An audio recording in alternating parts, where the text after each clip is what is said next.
with that said, let's get to your comments out there. If you guys are watching this, do me a huge solid. All right. Don't be afraid, man.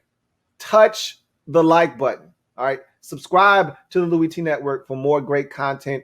Turn on your notification bell so you don't miss a thing, and make sure that you are locked and loaded to the Louie T Network, because so much content is going to be coming out of this thing. For most of you, you are well aware of what you're in store for, but before you know it, it'll be time for the Washington football nightly program to make its return for season number 2. Season 3, if we go all the way back to the Redskins nightly news, but season 2 of Washington Football Nightly. So that'll be on the horizon. Before you know it, we'll be having Washington content every single night here on the Louie T Network, Monday through Friday. So if you are not a subscriber, what are you waiting on? Hit that button. So with that said, let's get into some of your comments out there and get to any super chats that may be available. We start the night with my guy, Door Gunner. Thank you for the super chat, Door Gunner. Greatly appreciate you. My guy, Door Gunner, writes, expectations for me is just to be competitive in every game, improve on both sides, and prove to me that last season's improvement wasn't a fluke. Thank you for the super chat, Door Gunner, and I couldn't agree with you more. My biggest thing has always been, just give me a chance in the fourth quarter. That's all I want, because I can feel good about, and again, no moral victories. I've stated that numerous times, no moral victories, but I can feel good about a game that we were in. We had a chance to win, and we just found a way to not make winning plays at the crucial juncture of the game. But there's nothing worse than getting your doors blown off and getting into the fourth quarter and you're just kind of playing out the string like we were the first couple games of the season. After we beat the Eagles, we pretty much got our asses taxed against the Arizona Cardinals. And then we were leading going into the fourth quarter against Cleveland. And then they went off on us in the fourth quarter. And then we had an embarrassment of turnovers. And that thing wasn't close late in that ball game. So, and then the Ravens game, we never felt competitive in that game. The Rams game was a total ass thrashing. Like, those are games that are frustrating because you're watching it and you don't stand a chance to win. The games that I love, even when we lose, are the ones where we're right there. Now, it's gut-wrenching, like the Giants the first time around, where you're driving for the game-winning touchdown, you fumble it away, only to have a chance to then send it to overtime after driving it right back down the field, scoring a touchdown, deciding to go for 2, which I was all in favor of. I know a lot of you, and most people think that was the wrong decision. I was in favor of going for 2, okay? And you don't get it. You lose the game. That's gut-wrenching, but we had a chance in the fourth quarter. That's all I ask for in any game. Give me a chance. Would I like to be kicking somebody's ass and stomping a mud hole in them as we get through the fourth quarter and we got nothing to worry about? Sure, but how often does that happen with us, really? The only game that we had that was like that last year was the Dallas game, and we were sweating our asses off for 3.5 quarters. We didn't blow the doors off of Dallas until the mid-stages of the fourth quarter when things started to get a bit out of hand. So that was a close game throughout, and then we ran away from them late. So for me, I just want to be competitive, like Door Gunner said, and I told you this already, and I'm going to repeat myself, and I'm going to continue to repeat myself because this has been a hallmark of Ron Rivera coached teams, okay? They play hard, they play disciplined. When you play hard and you play disciplined for 60 minutes, you give yourself a chance. If the talent disparity isn't as wide, you give yourself a chance in this league, okay? Because just playing hard and playing smart isn't going to beat teams that are playing hard and smart that are just better than you. Now, you get a team that's better than you, but they're not well coached and they're not playing smart ball, you have a chance. But when you get teams that are disciplined and they're much better than you and they're well coached and the talent discrepancy is huge, well, you're probably not going to, doesn't matter how hard you play and how disciplined you are, you're probably not going to beat that team. But we're going to have a chance because our talent is starting to come closer to the pack. Last year, we were at a deficit. And so when we played some of the better teams, We struggled early in the season, but as the season wore on, we gained more confidence. Guys figured out their roles on this team. We started to mesh and gel together. Even the better teams in the league, we started to play a lot more competitively. Didn't have a ton of games against them, but we went toe-to-toe with Seattle. Probably should have beat the Seahawks. We had Tampa Bay on the ropes. They were the better team. They proved it. But we were able to sustain. We went to Pittsburgh when they were undefeated, and we beat them. Spotted them 14 and came back and beat them. So I think that Ron Rivera is going to have this team competitive. And I told you this already. This team will fight for 60 minutes. That's what I saw last year. If nothing else, if you didn't learn anything else last year about this team or about this organization led by Ron Rivera, the teams that he's going to put on the field on a weekly, monthly, yearly basis, is that they're going to play hard for 60 minutes. They may fall short, but we're never going to walk away from a game saying they quit. They showed us that last year. And when you play as hard as these guys did for 60 minutes, you're going to have a chance to win some ball games. You'll luck into a win or two, and ultimately, you're gonna get teams to quit. You're gonna pound them into submission. You're going to outlast some teams when you play as hard as we did last year. And I think we're going to see that again this year. Now, the difference is the schedule is a lot tougher this year than it was last year. Whereas you could get by playing, hard and smart against the Lions and have a chance even though falling down early. You could have a chance playing hard and smart against the Ravens. And even though we never felt like we were going to win that game, they didn't totally blow us out of that game either. We were in that game for a while. This year, it's going to be a lot different. You can play hard and smart against Cincinnati, and that's good enough to get you a win. Same thing with the 49ers. Last year, without all of those players that they had injured. You can play hard and smart. That's enough to get you a win. That may not be the case this year, but I think we're going to be in a lot of ball games. Thank you for that super chat, Door Gunner. Really do appreciate you. Got another super chat here from my guy, John Perez, my guy, JP. Thank you for the super chat. Greatly appreciate you. JP writes, my expectation for the 2021 season is a division title and a playoff win. A Lombardi trophy may come in a year or two if we get either Rodgers or a young QB. So JP has lofty expectations. Now, how lofty are JP's expectations? We don't know because JP didn't put a number on it. He was smart. JP didn't say 12-5 division winner and a playoff win. JP said a division win, a division winner, and a playoff win. That could easily be 9-7. This division could stink again, and it could be 9-8 could be good enough to win the division. And you could get a team that you could handle in the first round, and you could win a playoff game. That's conceivable. Very conceivable. We don't know what the NFC East is going to be. I think it's going to be a much better division. I've already said that.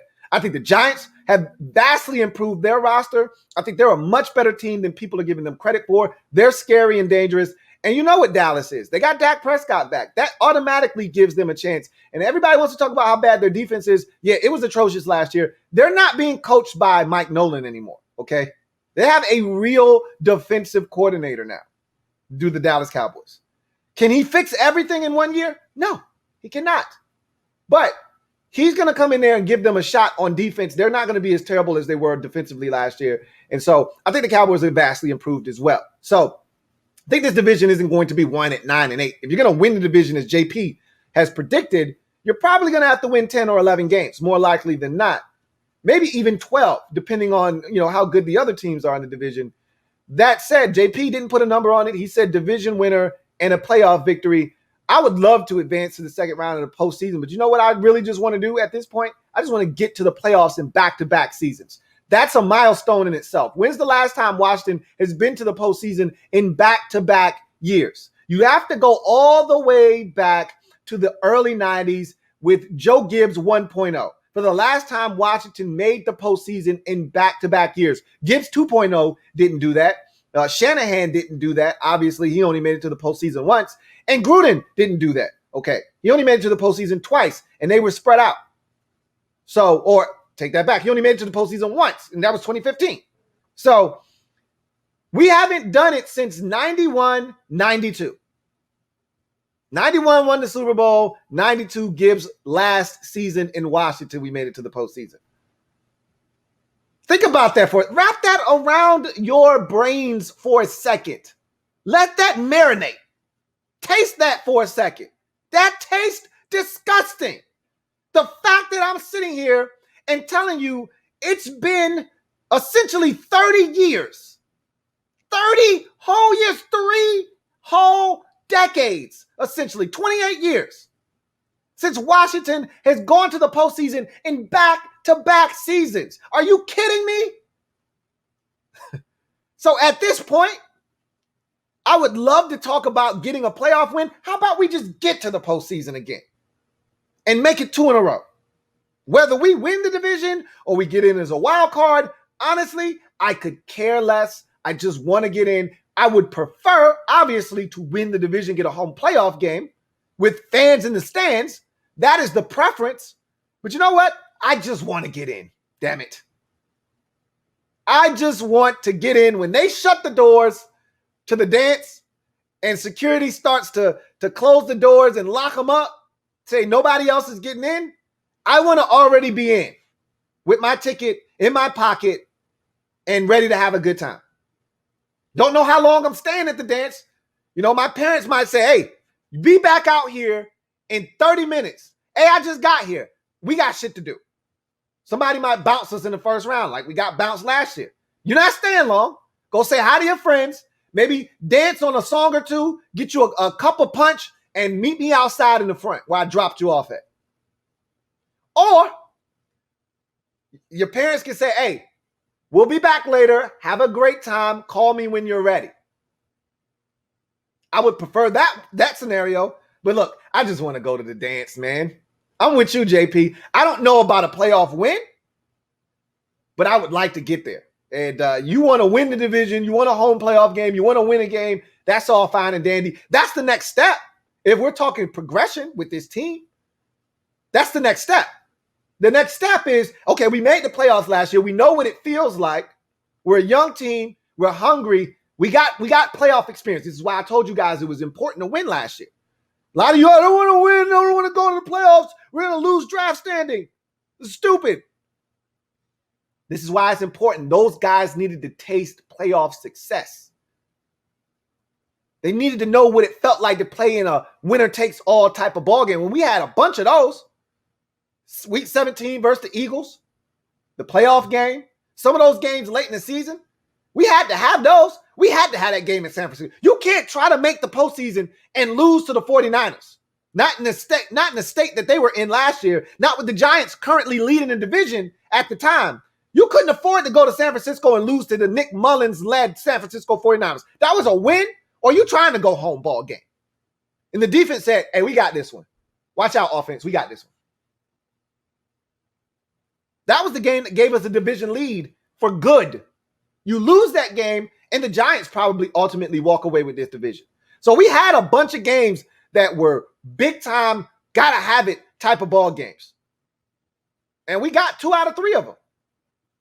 So those guys got to taste the postseason and what it feels like to play in those games. The next step is, hey, we know what we need to do to get there. Now let's get there and let's win something. Let's do some damage while we're there. We'll see what happens. Thank you for the super chat.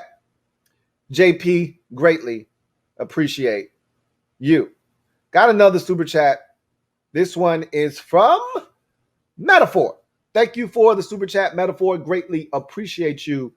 My guy, Metaphor, writes, top 5D, Chase, 15 sacks, Gibby and Terry, 15 tubs each. WJ3, 5 picks, Fitz, 30 over 15, the 7-5 win-loss. Heineke, 3-2 to close out the East.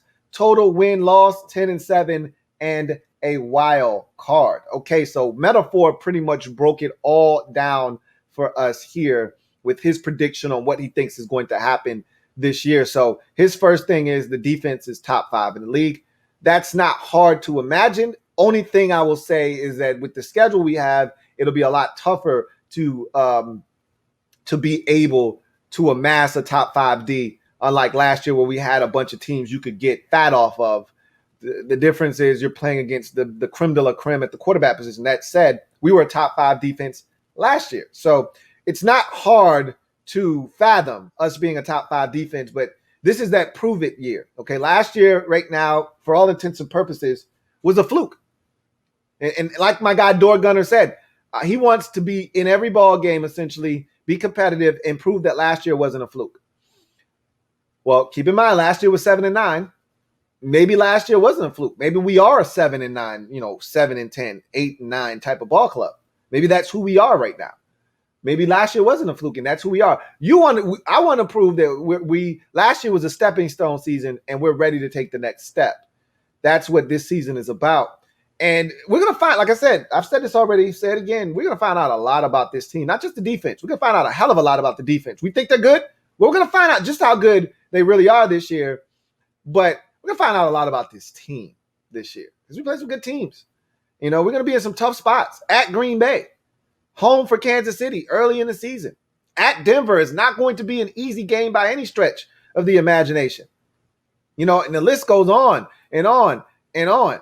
With all these teams that we're playing at Buffalo early in the season, these are some tough games, tough environments, and some big time quarterbacks and teams we're going to be playing up against.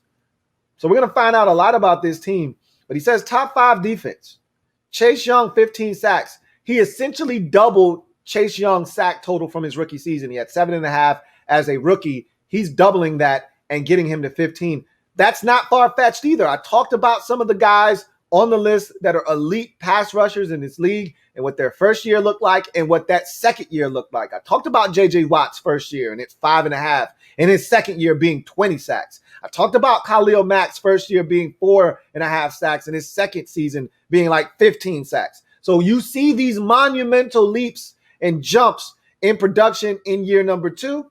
The only difference I will say is that neither Khalil Mack nor J.J. Watt came into the league with the kind of hype and fanfare that Chase Young came into the league with. I don't think either of those guys are getting double teamed and even triple teamed right out of the gate in their rookie season. That said, no excuses. Those guys performed at a high level for their teams in their second year. I'm expecting the same of Chase Young. I wouldn't be shocked if he got 15 sacks. That's not far-fetched from Metaphor. Also, he writes, Gibby and Terry, 15 tubs each. Now, that one is a little far-fetched to me from this standpoint and for this reason.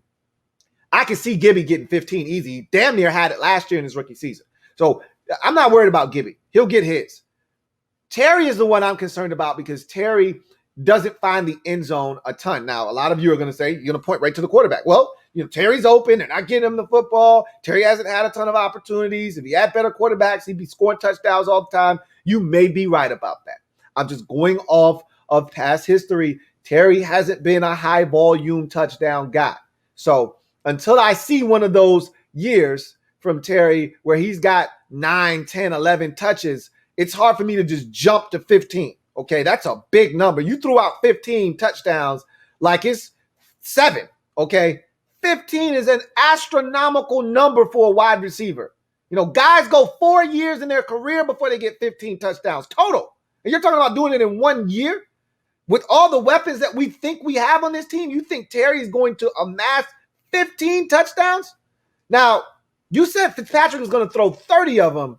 Terry's going to have half of them? That's hard for me to imagine. I don't know about that one. Gibby, I think, is a guy that could do it. I don't know about Terry. I think Terry's going to be somewhere in that 6 to 10 range touchdowns, and that would be a phenomenal year for him if he's anywhere in that neighborhood with the production that we think we're going to get from him in his third season. WJ3, William Jackson III. He says 5 picks. I think that's a big number for him because I think teams are going to test him early. I think he's going to make them pay early. And then I think they're going to go away from him. I don't think he's going to get a ton of targets as the season progresses. I think early on, because he's new to the conference, nobody's afraid of this guy. He's not Jalen Ramsey. He's not coming over here with this massive reputation that precedes him, where teams are going to go away from him. They're going to try him first, and he's going to have to prove in the NFC that, yeah, I'm legit. Y'all don't want the smoke over here. So until he does that, I think teams are going to test him, and it's his job to make them pay. If you keep knocking balls away, they're going to keep coming at you because you're not making them pay. If he's able to pick 2 or 3 of those things off relatively early in the season, I think that's going to, change the mind of some teams. And I think you'll see less targets come his way. I don't know if he'll end up with 5, but I could see him having 5. It's not out of the realm of possibility. I just don't see him getting the requisite number of targets his way to amass 5 interceptions. But we'll see. Like I said, different conference. These quarterbacks don't know him as well. They're going to try him. I think they're going to try him and see what he's all about. And if he proves himself early, which I think he will, I think that will curtail some of the action that may be coming his way. He says Fitz, 30 touchdowns, 15 INTs. That would be a phenomenal season for Fitz. Yeah, I mean, for him to go 2-to-1 touchdown to interception ratio, I don't know. Let's check. I don't know if he's ever done that in his career. I think he might have done it once. I think he had 29 and 15 one year with the Jets. Let's look up Ryan Fitzpatrick's stats and see what's his best touchdown to interception ratio season. 31-15 in 2015. I said 29 and 15. It was 31 and 15. That's the best season he's had from a touchdown to interception ratio standpoint. Last year, he was 13 touchdowns and 8 interceptions. For all of you out there that continue to talk about, oh, he was so much better last year. He still threw 8 interceptions and only 13 touchdowns. You're still essentially, he wasn't even at a 1.5 to 1 ratio. He's really close, to a 1.3 to 1 ratio or so, touchdown to interception. So, he's still a guy that's going to turn it over. So 30 and 15 would be phenomenal for him. I'd take that. Even though 15 is still a lot of damn interceptions. You got 15 interceptions, you're hovering around the league lead for the most interceptions tossed. You may not lead the league, but you're top 5 in interceptions thrown. That's a lot of damn INTs. But if you throw 30 touchdowns, you cancel out some of those INTs. So I'll take 30 and 15 from Fitz. He says with a 7-5 win-loss record, I'll take that from Fitz as well. But Heineke closes it out with 3-2, meaning either Fitzpatrick got injured or something happened. Because if Fitz is 30 and 15, 30 over 15, and he's 7-5 on the season, I don't see him getting benched. So that must mean he must have gotten injured, and Taylor Heineke had to come in and finish up the season. But he says Heineke goes 3-2 to close out, and the East close out the East, and the win total is 10-7 in a wild card. So we don't win the division with metaphors, prediction, and scenario, but we do get in as a wild card. And look, I just want in. 10 wins would be the first double-digit win season since 2000. And did we win 9 or did we win 10? I thought we were 10-6 in 2012. Let's see. I always get this mixed up. So let's see what Washington's 2012 season was, and see what their final record was that year. I remember. I keep thinking we were 3-6 going into that bye week after losing to Carolina, and then we won 7 in a row. But I could be wrong. So let's check and see what our win-loss record was in 2012. All right. Jesus. I can't seem to pull it up to save my life. All right, let's try this again. I didn't type in the right stuff. They sending me all over the place. 2012 season. All right, here we go. 10-6. So I was right. We were 3-6. We lost to Carolina going into the bye. They weren't very good. That was the homecoming game with D'Angelo Williams, where he got pissed off about us having a homecoming game. That was the first time we had that homecoming game with Bruce Allen, and we wore the throwbacks, and they had the little programs, and he wasn't too happy about that. And they beat us. They weren't good that year either. That was some early Cam Newton. They weren't a good team, but they came to Washington and they beat us before the bye week. And Mike Shanahan came in after the game and said, we're going to start evaluating players for next year. And Griffin's like, next year, we're going to win this year. We're going to win games this year. And I'm not giving up. I'm going to try to run the table. And that we did, at least for the regular season. We won 7 straight, went 10-6. And that's the last time we won double-digit games. So 10 wins. I mean, I know it's a 17-game schedule now, so I don't know if that diminishes double-digit wins or not, but I'll take it. 10-7, I will take it. That's better than what I have this team going, which is 9-8. But again, that could change when I actually sit down and look at the schedule. But without looking at the schedule, first blush, before we found out when we were playing, who we were playing, and the various primetime games and what may have you, I just threw out 9-8.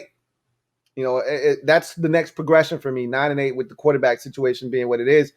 But that could change. I could sit down, look at the schedule, feel good about the team, and say, you know what? I think we can win this game, we can win that game, and end up being 10-7 or hell, even 11-6. Highly unlikely, but you never know. So metaphor, I like it. I don't agree with everything, but I like what you're doing there.